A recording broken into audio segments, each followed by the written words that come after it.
I'd want to have a combination of gold, crypto, and my guess is that I think all the ingredients are in place for some kind of a blow-off. Will it happen?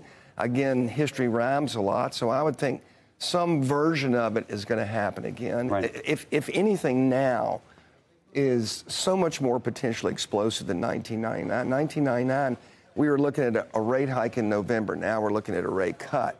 We were looking at 4 more rate hikes before we actually topped in 2000. Now we're looking at 3 or 4 rate cuts, probably at least. So you have monetary policy that's going to take us to real rates of 0 or less, probably, depending upon the next Fed chair.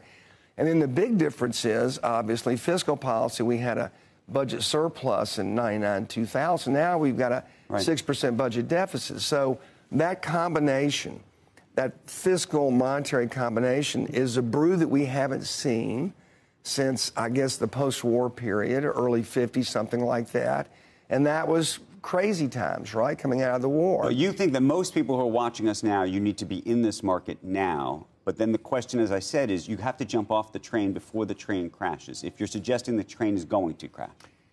I'm not suggesting the train's going to crash. I'm suggesting that we're in a period that's conducive for massive price appreciation in a variety of assets. Will it happen or not?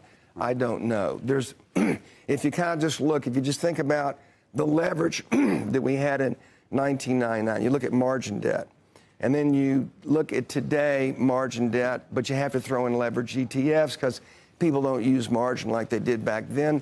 We're probably a little more elevated than we were in October of '99. It will take a speculative frenzy for us to elevate those prices, right? It will take more retail buying. It'll take more recruitment from a variety of from long-short hedge funds, from real money, et cetera.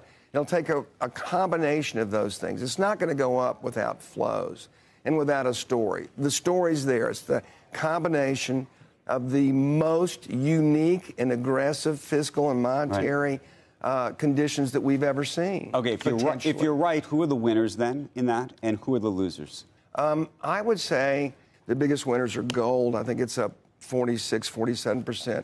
Bitcoin, I want to say it's up 50 or 60. I'm not even sure. There's a Morgan Stanley basket that's a retail flow basket that has all the meme stocks in it. It's up 67, 68%. So it's really what retail jumps on. So crypto, digital gold, that's obviously something that's very, very appealing. And does that mean you're jumping on all of that right now? Well, I'd want to have positions in all of it, for sure. So if you said to me, what are going to be the winners? Again, we have this race. The race, realistically, is certainly to the end of the year because that's when everyone marks institutionally. And then you have to figure out what's going to go on in next year. So what would I want to have? I'd want to have a combination of gold, crypto, probably the NASDAQ. I think, I want to say that I've said that before, and I think that's still the right one. And I think whatever the fastest horse is at this point in time probably has a good chance of being that on deck 31.